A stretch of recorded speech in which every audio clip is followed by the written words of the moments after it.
Hi everybody, welcome back to Jack and Cat Adventures. Today it's really cold here in Ohio, so I thought we would make meatball stew together. So let's start off by making our fillings to go into our meat to make meatballs. This recipe is very easy, very forgiving. If you need more meat or more anything, just add it. So what you're going to do is you're going to take some bread.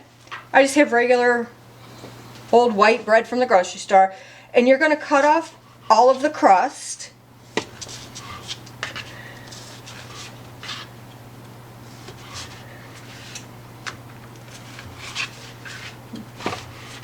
And believe me, none of this has to be perfect. I'm starting out with 6 pieces. I might need more only because I can't really tell how much it's going to give me until I put it in my mini food processor. So just cut it into squares, put it in your food processor.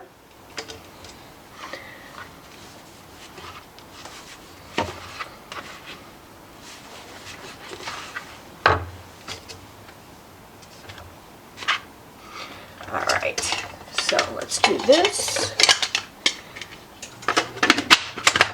Alright, here we go.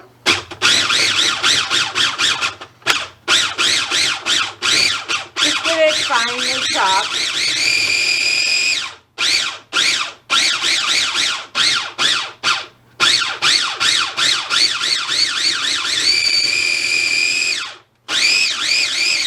Alright, that should be good. And let's see what we got here. Looks pretty close to a cup, I would think. I'm hoping. Just put your bowl over, your measuring cup over the bowl and just pour it in. Like I said, nothing has to be exact. It's a little over, pour it in. That's fine. Now, let me clean up this mess.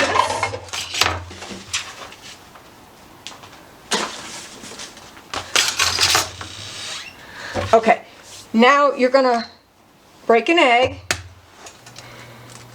And I always break an egg into something because I'm worried about getting shell in. And I'm also worried about the egg maybe being bad. So I'm going to whip up this egg.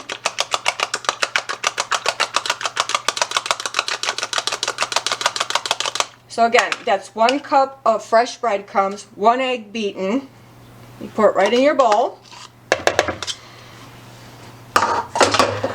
We're going to do onion. Let me get my knife. Okay, now this calls for a 1/4 cup of onion, finely chopped. I'm just going to add the whole onion only because it'll go to waste if I don't use it now, and we like onions, so you do you. If you guys don't like onion, don't put it in.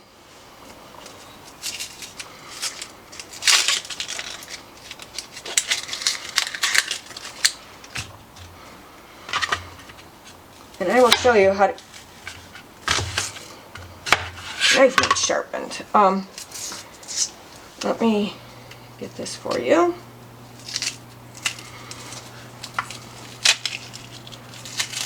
Okay. A little cleanup real quick.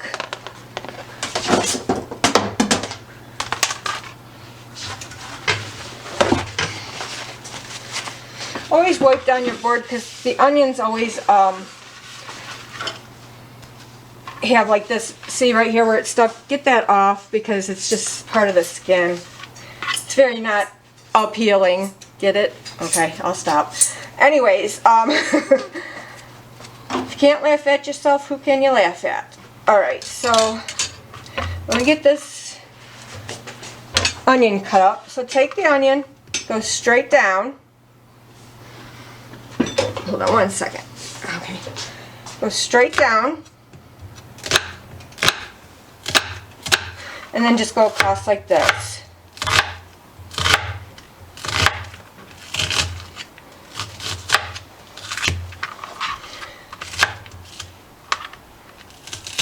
Okay.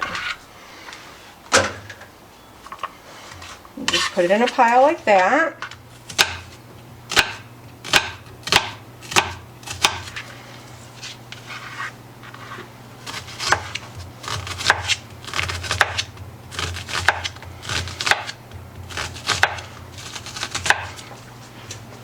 Okay. Now, just chop it all up into fine, fine pieces. That's all you do. And the reason that they have to be more on the fine side is because we're going to mix this in with our meat, and we don't want like big pieces of onion sticking out of the meatballs. And they're harder to roll when there's things sticking out of them.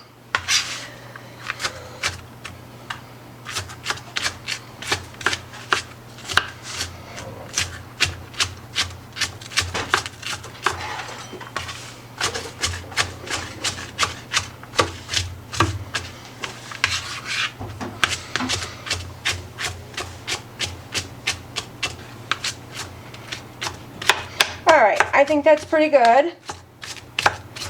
Like I said, it does not have to be perfect. Stick that in with your egg and fresh breadcrumbs. Now I'm going to put in a teaspoon of salt.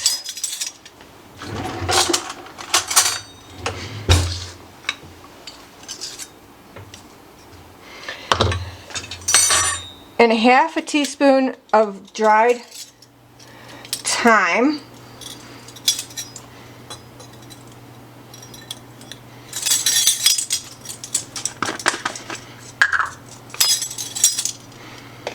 And what I like to do with this is put it in my hand first and kind of rub your hands together over the bowl and do this. This releases the oils and flavor in your dried herbs. Now you're going to do a teaspoon of dried marjoram. And the same thing, we're going to do the same thing. Put it in here.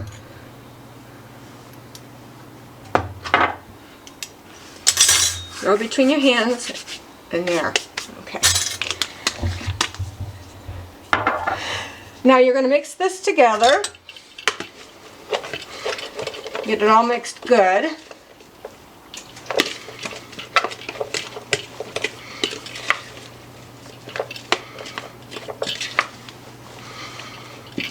And your mixture should look like that. Okay, now we're going to add our meat. It calls for 1.5 pounds of ground beef. And like I said, if you add more, just adjust accordingly. Add a little bit, just a tiny bit more of your herbs or whatever. I am only using 1 pound today because it's only 2 of us eating, and this will feed an army. So, you know, we don't want to waste. But if you have a bigger family, you can definitely double, triple, whatever you need. Okay, so I'm going to mix this with my hands. Yes, I washed my hands, believe me. If any of you know me out there, I have really bad OCD about cleanliness, so my house my kitchen's impeccable all the time. It's just me. It has to be clean. So I'm just mixing this.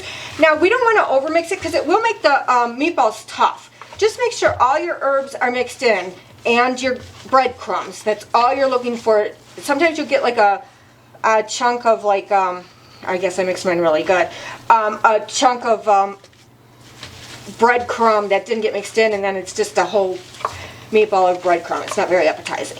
Okay, so now what we're going to do, let me wash my hands real quick.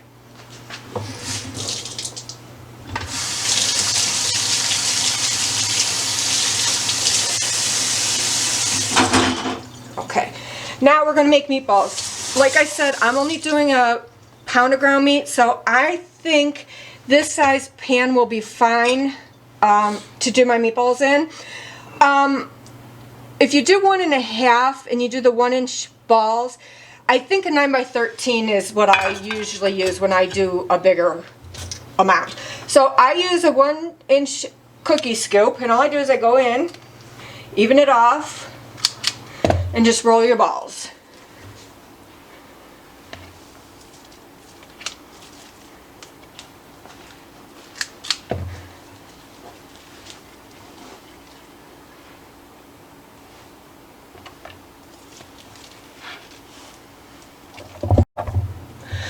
Alright guys, sorry, I had to change pans because this made more meatballs than I thought it really would. I am up to an 11 by 7 and it is sprayed with Pam. I did start to preheat my oven at 400. Now if you guys like your meatballs pan fried, fry them in the Dutch oven that you're going to put everything in so you get that flavor on the bottom. I just preferably like to do mine in the oven. It's easier. They get done all at one time. I don't have to keep making batches. It's just a lot easier. And my family really doesn't like them done fried because they really do dry out a lot. But you do you.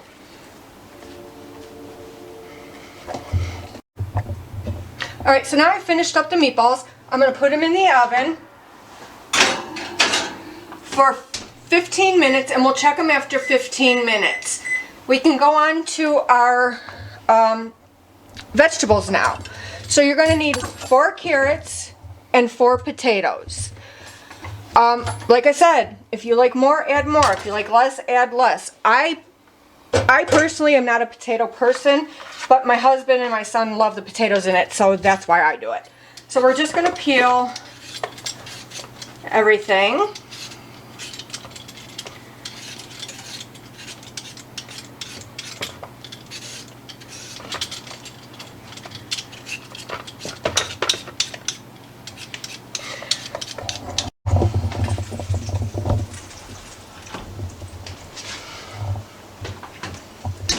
Alright, so our meatballs are done. It took 15 minutes. I'm going to let them cool just a little bit before I put them in there so I can handle them. I got a cheap cut of ground meat so you can see all this fat in here. We do not want that to go in our pans. We're going to use a slotted spoon to put them in. In the meantime, while that's cooling, let me show you how to do the carrots and potatoes. So peel your potatoes. You're going to need 4, like I said before. And you want your potatoes and your carrots to kind of be the same thickness because they'll cook evenly at that point. So just cut your potatoes like that and put them in your pan. And you're going to want a pan big enough for all of the meat, the meatballs, and all of the soups that are going to go into this. So make sure you have a big enough pan. So this carrot's a little bit bigger on this side. So what I'm going to do is I'm just going to cut it down like that and just cut them in that. I like my carrots to be a little bit bigger because I like them to be really soft. If you don't like your carrots as soft as I do, then you can move on and just go ahead and finish up the recipe and eat it, because the longer you cook them, the more the softer they will get. So use your discretion on that. Okay, so now I have all of my vegetables in here, and I am going to put in 2 10.5-ounce cans of golden mushroom, Campbell's. Now, I have had a hard time finding the Campbell's golden mushroom. If you cannot find the golden mushroom, don't panic. You can use beefy mushroom. It just won't be as, all I can say is like creaminess.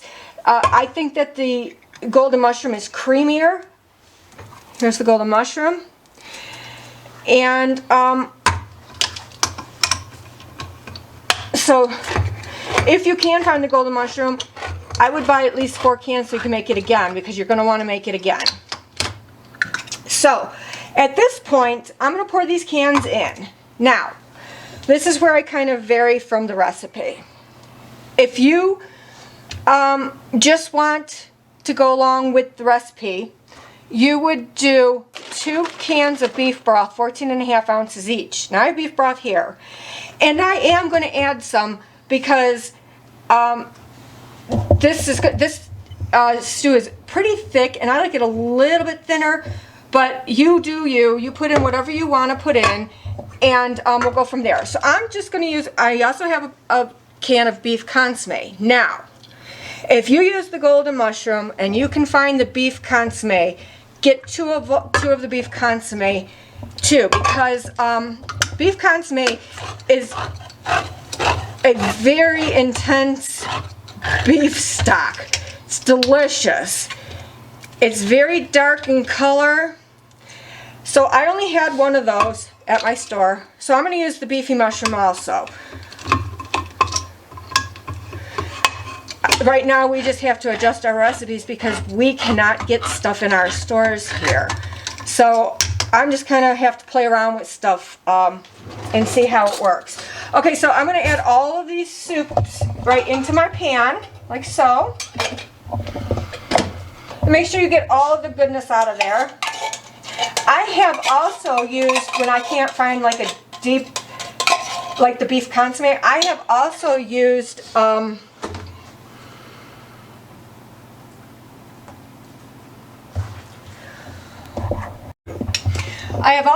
the Campbell's French onion in place of the stock in this too. It's delicious. Now at this point, it also calls for a jar of pearl onions. And it's 16 ounces. You're going to drain them and put them in here. Now you don't want the cocktail ones that have like the brine on them. You want plain white pearl onions. I couldn't find them at my grocery store, so we're not even going to mess with it. You don't need them. They're just, a lot of people don't even like them in this because you are biting into a whole onion. Alright, so as you can see, I'm going to stir all this up real quick.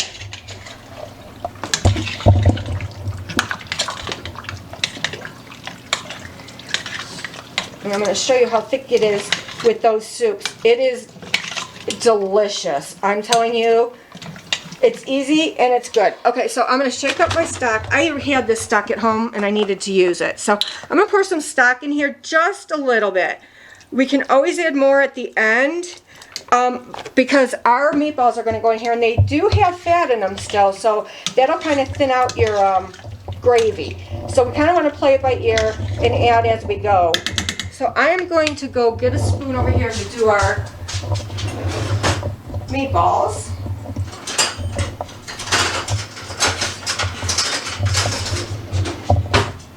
Okay, so we're going to put our meatballs into our, just make sure you really, really drain them good.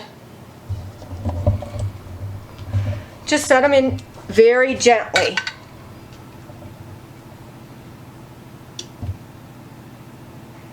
Okay.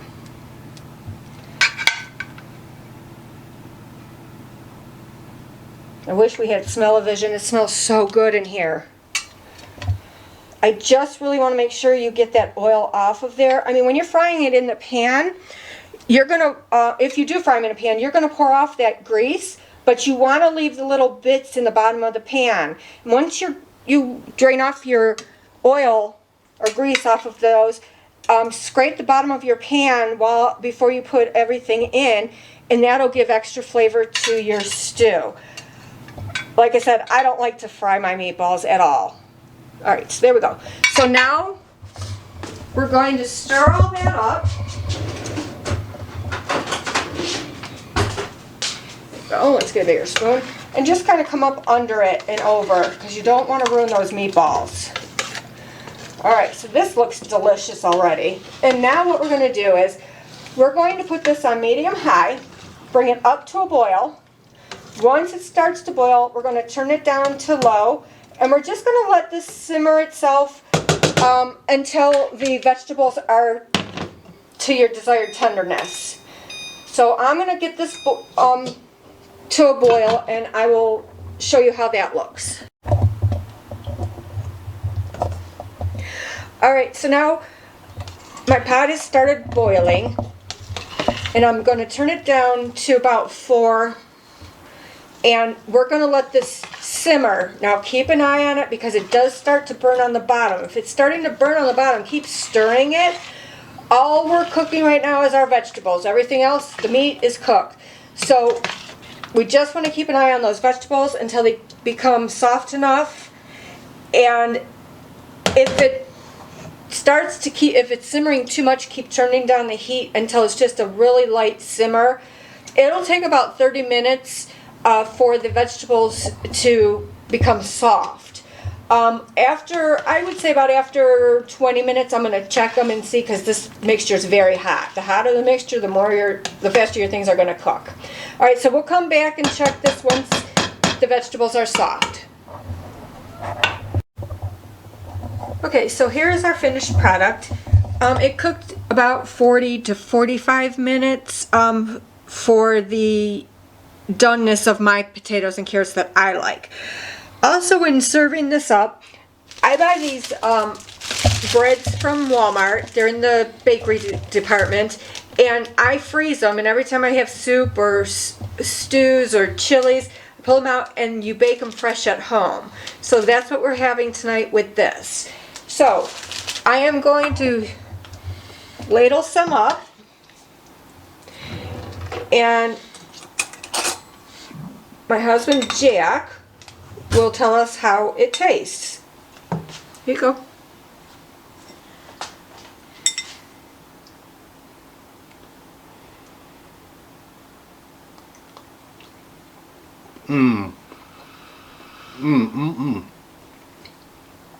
That's delicious.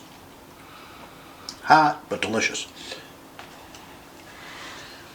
Alright, so if you guys try this, let me know, comment below, share these recipes with your friends, and I'll see you again. And remember, do you.